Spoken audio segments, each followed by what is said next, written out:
अस्सलाम वालेकुम दोस्तों, कैसे आप सब लोग उम्मीद है खैरियत से होंगे। आप सभी को पता है कि पाकिस्तान और इंग्लैंड का मैच स्टार्ट हो चुका है और अगर आप भी लाइव देखना चाहते हैं तो इस वीडियो को पूरा देखें, क्योंकि आपको आज मैं ऐसा ऐप बताने वाला हूं जिससे आप पूरा match ball by ball complete match देख सकते हैं अपने मोबाइल पर।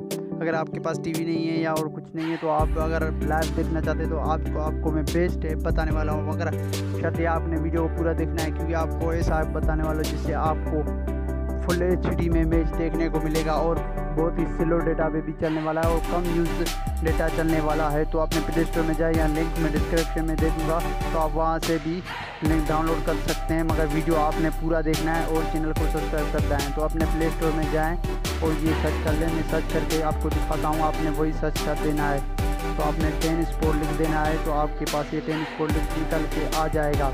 तो आपने टेनिस स्पोर्ट ढूंढ ला है, तो आपने नीचे जाना है। तो ये देखें लाइव क्रिकेट मैच लिखा हुआ है, तो आपने इस पर क्लिक करना है। इस पर क्लिक करके आपने ये यहाँ पे इंस्टॉल कर देना है। तो ये बहुत ही अच्छा ऐप से बहुत ही लोग इस्तेमाल करते हैं, बहुत ही अच्छा ऐप से। तो यही आपने डाउनलोड करना है। मैं खुद ही इस पर लाइव देखता हूँ मैच। तो अगर मेरी वीडियो आपको पसंद आई तो चैनल को लाइक कर दें, सब्सक्राइब कर दें और बेल आइकन को दबा दें ताकि मेरी आने वाली वीडियो आप तक